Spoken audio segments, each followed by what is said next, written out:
Bien, el Señor me ha dado un mensaje para compartir con ustedes. Una de nuestras asambleas que se llama Peniel, quizá usted ha oído mencionar aquí, que está en el pastorado del hermano Miguel Matos. Ellos me pidieron que hablara para su aniversario, creo que 21 aniversario. Y me lo dijeron con tiempo, como 6 meses antes. Así que yo estuve orando y preparando ese mensaje, y ellos tenían el tema de su aniversario. Ustedes saben que cada asamblea en su aniversario tiene un tema para desarrollar. Y el tema de ellos era una iglesia diferente, una iglesia diferente. Y en ese interín de preparación de ese mensaje, el Señor me dio muchos mensajes, de manera que todos mis mensajes en mi asamblea y en las asambleas que me invitaban a partir de ese periodo de tiempo era sobre ese tema, pero siempre con un enfoque diferente, Y yo me gocé, como ustedes no se imaginan, en las tantas cosas que el Señor me dio. Yo quiero compartir una de esas cosas con ustedes, que fue de la más emocionante para mí, porque el apóstol Pablo, en un momento de su vida que escribió a los hermanos de Éfeso, él le puso una vara muy alta a los hermanos de vida cristiana. Oigan lo que dijo el apóstol Pablo, y ustedes van a estar de acuerdo conmigo. Yo sé que sí. En Efesios capítulo 5, versículos 1 y 2. Entonces, Pablo revela muchas cosas en el libro de Efesios. Y en este capítulo 5, versículos 1 y 2, oigan lo que él dice. Sed pues imitadores de Dios como hijos amados, y andad en amor como también Cristo nos amó, y se entregó a sí mismo por nosotros, ofrenda y sacrificio a Dios en olor fragante. Hermano, esto es tremendo. Ustedes se imaginan que Pablo está diciendo aquí que nosotros como creyentes seamos imitadores de Dios. Imitadores de Dios. ¿Y cómo es posible? Pablo no se está refiriendo en cuanto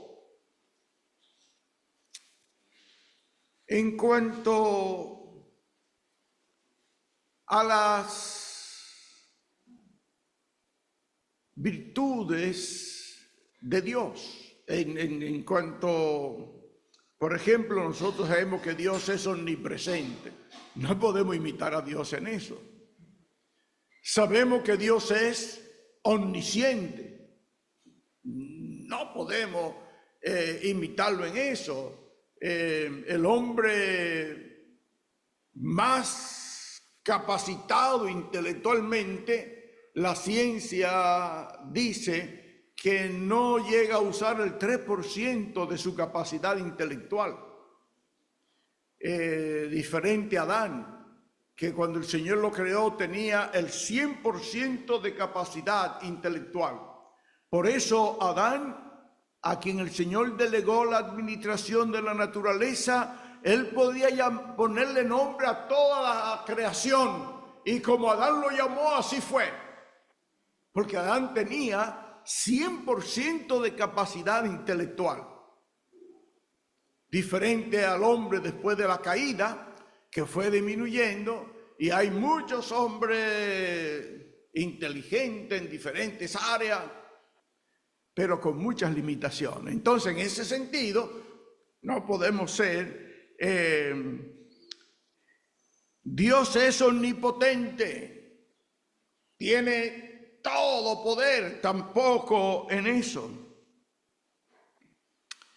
Y Y así, en muchas cosas no podemos tener esa virtud, pero Pablo está hablando a que nosotros imitemos a Dios en amor. En amor, podemos imitar a Dios en amor. Y Dios no nos demanda nada que nosotros no podamos cumplir. Por ejemplo, cuando el Señor Jesús nos enseñó a orar, que nos enseñó el Padre Nuestro, que todos sabemos que el Padre Nuestro no es para repetirlo, sino que es un modelo para nosotros saber cómo dirigirnos a Dios. Cuando dice, Padre Nuestro que estás en los cielos, el Señor nos está ubicando el lugar donde está Dios. Y sabemos que cuando nos dirigimos a nuestro Creador, a nuestro Padre Celestial, podemos ubicarlo ¿dónde? En el cielo. Y entonces dice, santificado sea tu nombre. No nos está diciendo solo para que repitamos eso. De hecho, los arcángeles, los serafines, están, de acuerdo a lo que dice Isaías, reconociendo la santidad de Dios, y ellos están diciendo siempre santo, santo, santo. Pero eso nos está dando a nosotros una invitación a que adoremos a Dios. Y en nuestra oración, más que repetición, nosotros debemos tener una actitud de adoración a Dios. Y yo no sé si ustedes lo han notado, que cuando usted se envuelve en adoración a Dios, muchas veces se olvida de usted. Y se olvida de petición, y se olvida de todo. Y adoración es reconocer los atributos de Dios, las virtudes de Dios. Y eso es infinito. Y a eso estamos nosotros llamados. El Señor Jesús le dijo a la mujer de Samaria que Dios busca adoradores en espíritu y en verdad, en pureza, en pureza. Y esta es una ocasión que el Señor nos da para tener una adoración colectiva, con un motivo muy especial que el Señor Jesús señaló de antemano cuando dijo, haced esto en memoria de mí. Y que como uno de los hermanos que tuvo una meditación preciosa en Hebreos, nos señaló que con esta adoración nosotros anunciamos muchas cosas con relación a la persona del Señor. Aunque podemos recordarle en toda la extensión de su persona, en todo cuanto Él hizo, en todo lo que es su persona. Y el hermano señalaba que anunciamos su muerte, pero también anunciamos su venida. Y lo hacemos hasta que Él venga. Bueno, pero cuando este es un motivo que nos da para nosotros presentarnos delante de Dios para adorarle. Y la salvación se resume en nuestro Padre Celestial, en Dios. Y ese fue el mensaje que trajo el Señor. Recuerden que el mensaje que le dio a Nicodemo fue, porque de tal manera amó Dios al mundo. No solo a la nación judía, al mundo, al mundo. Y ese mensaje nosotros lo damos. Y entonces, dentro de la virtud de Dios, el Señor nos enseñó el perdón. Y perdona nuestras ofensas, así como nosotros perdonamos a los que nos ofenden. Es algo en que una virtud que nosotros debemos imitar de Dios. Cuando nosotros vinimos al Señor, la sangre del Señor, cuando vinimos en arrepentimiento, nos limpió de todos nuestros pecados. Del pecado que nos impide entrar a la presencia, a la gloria de Dios, el Señor lo quitó. Y lo quitó de tal manera que cambió nuestras vidas. El que no naciere de nuevo no puede ver el reino de Dios. El Señor nos cambió. Recibimos vida nueva.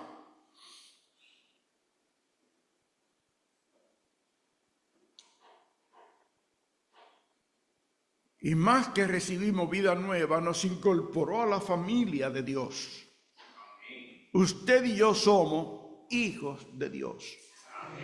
Como dice aquí, sed pues imitadores de Dios como hijos amados.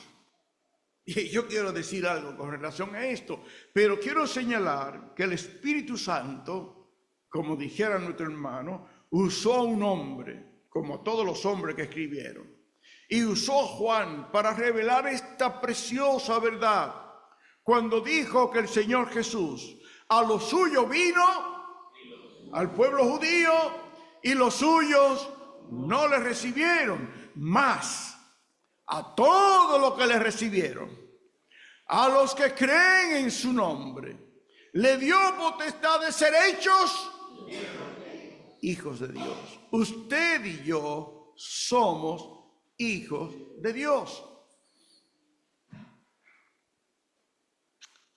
Qué bueno que somos hijos de Dios. Con relación al perdón, no sé cuántos de ustedes recuerdan la visita del Señor a un hombre que se llamaba Simón. Y estando el Señor en la casa de Simón, una mujer de mala vida que había conocido al Señor llevó un perfume. ¿Recuerdan eso? Un perfume de alabastro. Y lo derramó sobre el Señor. Y con su cabello enjugaba sus pies. Y aquí este hombre dijo en su corazón, si este fuera profeta, supiera quién es que se le ha acercado. Y el Señor, que es Dios, que conoce el corazón de todo, que conoce en lo íntimo a cada persona, le dijo a Simón, Simón, un acreedor tenía 2 deudores. Uno le debía 500 y otro le debía 50. Y no tenía ellos con qué pagar. El acreedor decidió perdonarlo a los 2. Y el Señor le pregunta, ¿cuál de los 2 amará más? Al que le debía más, al que le debía más. Y entonces el Señor le dijo, mira, yo entré en tu casa y tú no me lavaste los pies. Y empezó el Señor a reclamarle a este hombre. Y entonces esta mujer, que tú piensas que es más pecadora que tú, ella me ha enjugado los pies y esto y etcétera. Por tanto, de ella se hablará cada vez que se predique este evangelio. La puso el Señor bien alto.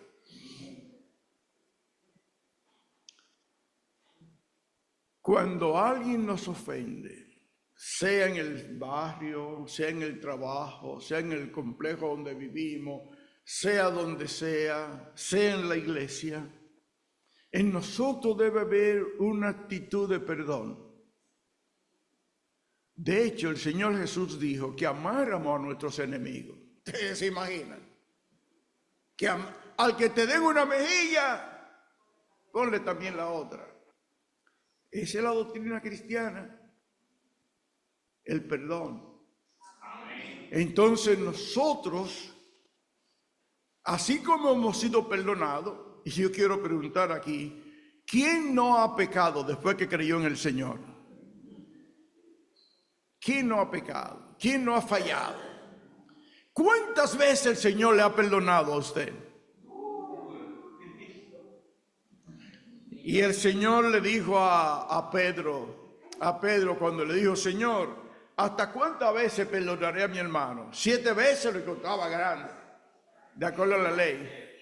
Y entonces el Señor le dijo, mira, lo perdonará, debe perdonarlo, no te digo 7, 70 veces 7. En otras palabras, tenemos que perdonar siempre.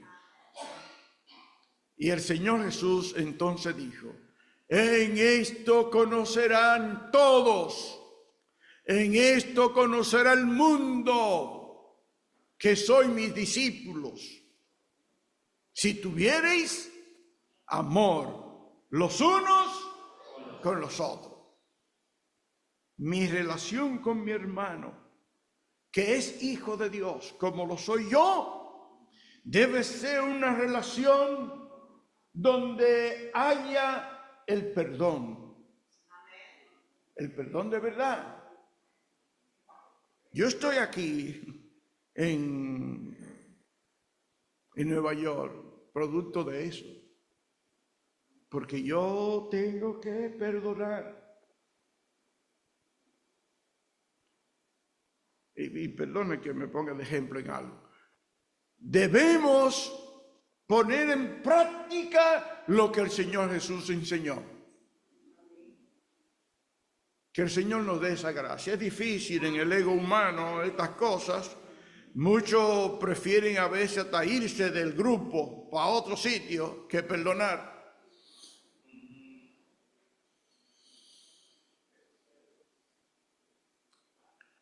Pero cuán bello es el perdón. Y el Señor eso lo valora, lo valora.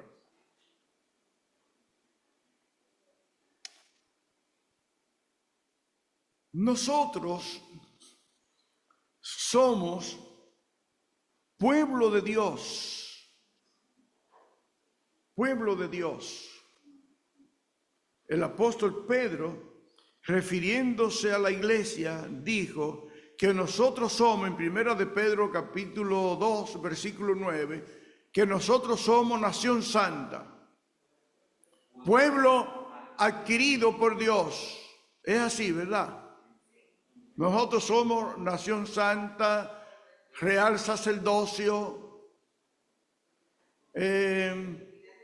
linaje escogido, pueblo adquirido por Dios para anunciar las virtudes de aquel que nos llamó de las tinieblas a su luz admirable. ¿Saben lo que significa eso? Que nosotros, los que tenemos a Cristo, vivíamos en las tinieblas. Vivíamos en la esclavitud. Todos estábamos esclavizados a esa vida impotente de pecado donde hay de todo. Éramos esclavos. En el libro de Deuteronomio, capítulo 7, creo que sí, que Deuteronomio capítulo 7, cuando Dios formó la nación de Israel, Dios quiso que ellos entendieran, hasta el día de hoy entendieran de dónde Dios los sacó. Y veamos esto. En Deuteronomio capítulo 7, versículo 6, creo. Vamos a ver. Capítulo 7. Deuteronomio capítulo 7. Perdona que aquí yo tengo una Biblia de página muy fina. Capítulo 7, versículo 6. Oigan lo que dice el Señor a este pueblo.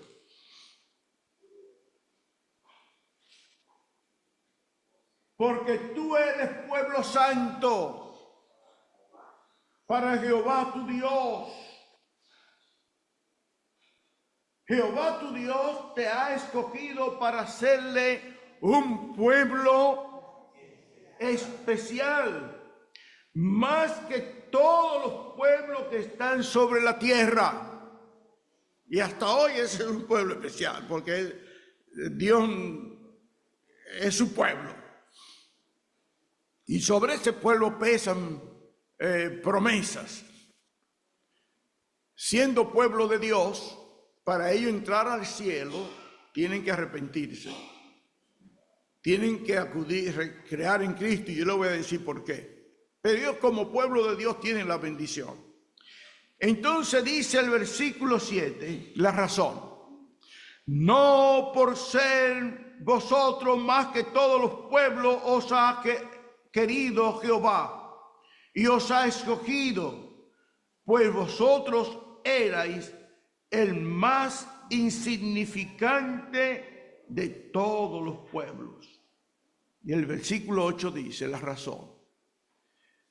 Dios los escogió por cuanto Jehová os amó. Esa es la razón.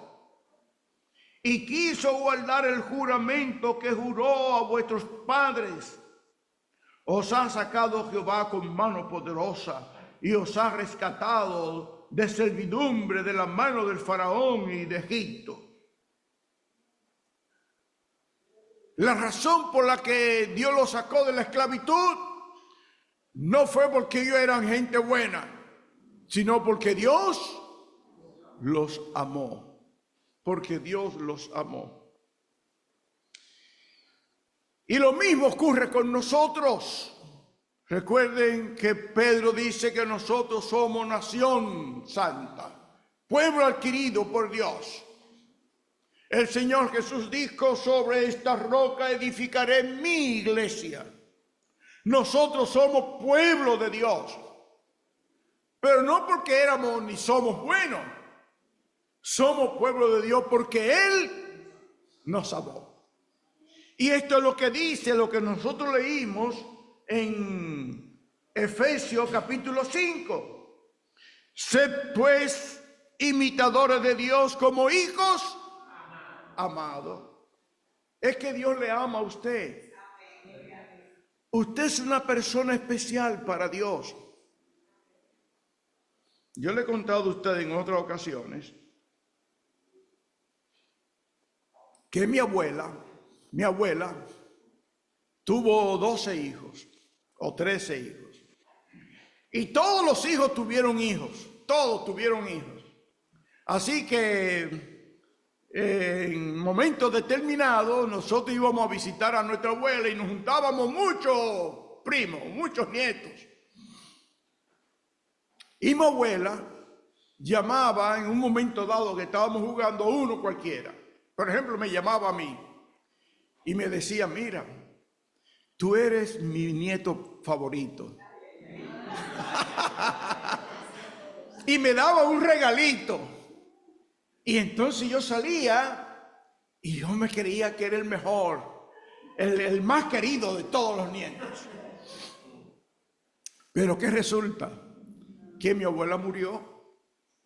Y entonces todos los nietos, que ya estábamos un poquito grandes, nos juntamos y cuando hablábamos, todos decíamos lo mismo. Yo era el favorito de mi abuela. Pero ella le decía a todos lo mismo. Y nosotros como niños no queríamos eso. Y aquí dice la palabra de Dios: sed pues imitadores de Dios como hijos amados. Usted es amado, amada de Dios. Usted es como la niña de los ojos de Dios. Y usted puede decir: si Dios es por nosotros, ¿quién contra nosotros? ¿Quién contra usted? Usted es una hija, un hijo de Dios. Y el Señor Jesús dijo que ni siquiera un vaso de agua que se le dé a uno de sus pequeñitos quedará sin recompensa. Pero hay del que le hace un daño a un hijo de Dios. Hay del que le hace un daño a un hijo de Dios. Porque usted ha sido comprado por el precio mayor que puede aparecer. Hemos sido rescatados de nuestra vana manera de vivir, no con cosas corruptibles como oro o plata, sino con la sangre preciosa de ese es el precio suyo, la vida de Cristo, el Hijo de Dios, el Cordero de Dios, del cual Juan el Bautista dijo: he aquí el Cordero de Dios que quita. Eso es usted. Usted es amado de Dios. Sed pues imitadores de Dios como hijos amados. Y ustedes recuerdan lo que Dios dijo del Señor Jesús. Este es mi Hijo amado, en el cual usted es un amado de Dios. Usted es un hijo, una hija amada, amado de Dios. Y no hay posición mayor en el mundo que ser miembro de la familia de Dios, que ser hijo de Dios. Y usted no lo va a creer, pero la palabra de Dios dice que como hijos somos herederos de Dios. Y coherederos con Cristo.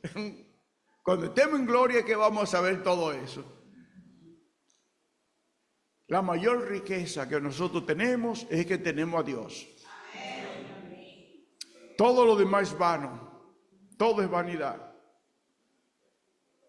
Usted es un hijo de Dios. En verdad, esa es la mayor riqueza que ser humano alguno pueda tener. Entonces, nosotros como pueblo de Dios, como hijo de Dios, estamos llamados, dice Pablo aquí, a ser imitadores de Dios. Oh, que el Señor nos dé esa gracia. El Señor lo pone en otras palabras, ¿verdad? El Señor Jesús dijo, vosotros sois la luz. No se enciende una lámpara y se pone debajo de la mesa. El Señor nos ha llamado a hacer luz. Más aún, el Señor nos ha llamado a ser sal. Sal.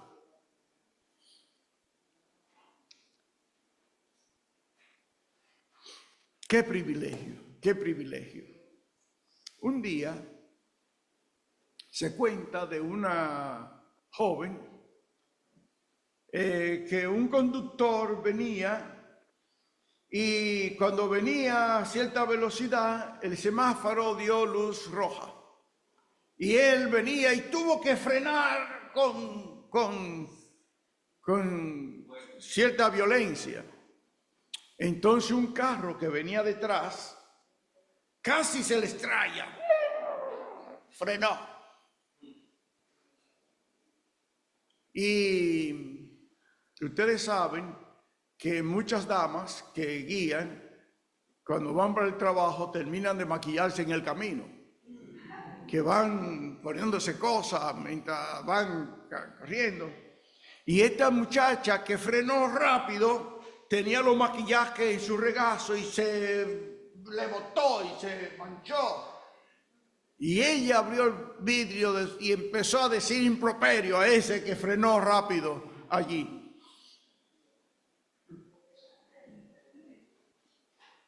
Pero no conforme con eso, se desmontó del carro y empezó a decir. Y ella no se dio cuenta que había un policía que estaba viendo todo lo que estaba pasando. Entonces el policía salió de su vehículo y llamó a la joven y la esposó, casi sin decirle palabra, y se la llevó para el precinto. Y el carro se lo llevaron para el precinto. Y la muchacha no sabía qué estaba pasando y el policía no la escuchaba, ella estaba muy incómoda. Al cabo de 2 horas o 3 horas, el policía va donde la muchacha, le quita las esposas y le pide disculpas, porque él estaba investigando en la computadora de quién era ese vehículo. Porque a él le llamó la atención que en ese vehículo tenía un letrero atrás que decía, un pececito que le ponen, cristiano, y un letrero que decía, acompáñame a la iglesia. Y otra cosita que le ponen en el retrovisor, que también era un símbolo cristiano. Y entonces el policía le dijo, discúlpeme, porque yo pensé que ese carro era robado. No pensé que era suyo. Y le explicó que él vio todo lo que había pasado y cómo ella sin haber chocado ni nada, estaba...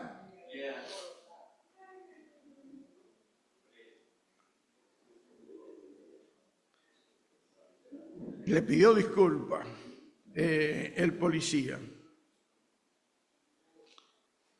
A veces somos una cosa aquí en la iglesia y somos otra cosa cuando salimos de la iglesia.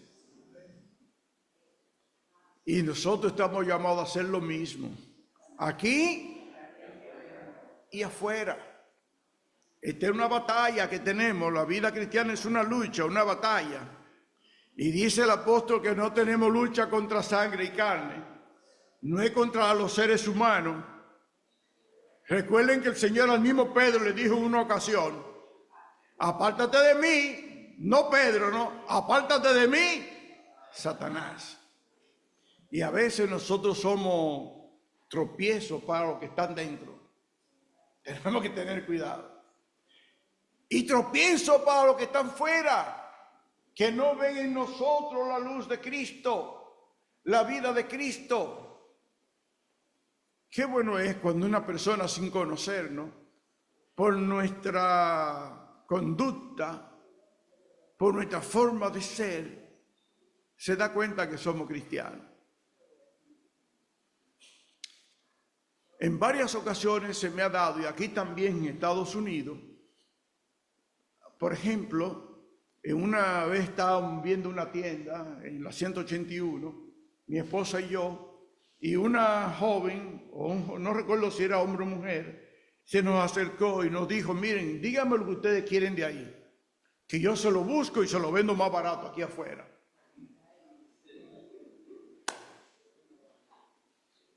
Nosotros le dijimos que no. En varias oportunidades a mi esposa en el banco le han devuelto de más. Y cuando llega a la casa, ¿qué cuenta? Pero me devolvieron de más. Y entonces a volver al banco a decirle al cajero, mira, yo creo que tú me diste de más.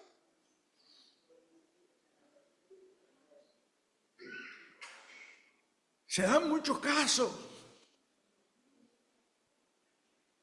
Nosotros debemos ejercitarnos en la vida de fe, en la vida cristiana. Y dejar la hipocresía y dejar la mentira.